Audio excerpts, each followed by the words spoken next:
20,000 শহীদের রক্তের বিনিময়ে যে বাংলাদেশ, 40,000 গাজীর বিনিময়ে যে বাংলাদেশ, সেই বাংলাদেশে পথ হারাবে না। আগামীর বাংলাদেশের রাষ্ট্রনায়ক ডক্টর শফিকুর রহমান সরকার গঠন করবে ইনশাআল্লাহ।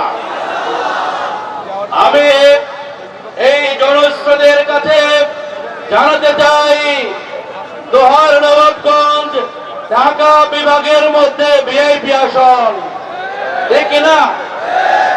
স্বাধীনতার পর থেকে এই পর্যন্ত এই আসন মন্ত্রীবিহীন ছিল না। আপনারা যে নেতার পিছনে ঘুরছেন, বালু দখলকারী, পুকুর দখলকারী, মন্দির দখলকারী, সে যদি পাস করে বড় জোর এমপি হবে, আর নজরুল ভাই পাস করলে মন্ত্রী হবে ইনশাআল্লাহ। আমি বলতে চাই দোহারের মানুষের উদ্দেশ্যে, আমাদের একজন ব্যারিস্টার ছিল, আমাদের একজন ব্যারিস্টার নাজমুল হুদা ছিল। 17 বছরের প্রতিবাদের দুঃশাসনের পরে আমরা আরেকজন ব্যারিস্টার পেয়েছি। সেই ব্যারিস্টার শুধু ব্যারিস্টার নয়, মাওলানাও বটে।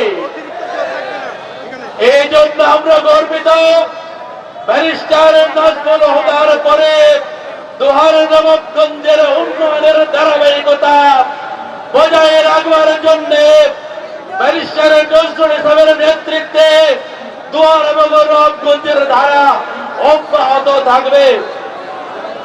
2 নম্বর কথা, আমরা শুনতে পাচ্ছি আমাদের কিছু রাজনৈতিক দলের নেতা কর্মীরা বলছে ভোট কেন্দ্র নাকি দখল করবে, ভোট নাকি সুষ্ঠু হতে দেবে না।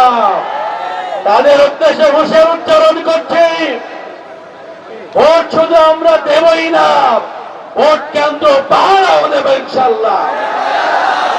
নবাবগঞ্জের তরুণ সমাজ ঐক্যবদ্ধ, 17 বছর পরে যে ভোটাধিকারে ফিরে পেয়েছি, সেই ভোটাধিকার আমরা রক্ষা করব।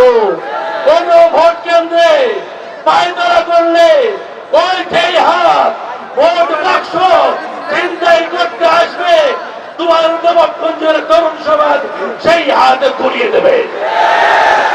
রাজি আছেন কিনা? ওই মার্কা আছে, আছে সেই মার্কা দাঁড়িপাল্লা ইনশাআল্লাহ, এইবার ইনশাআল্লাহ।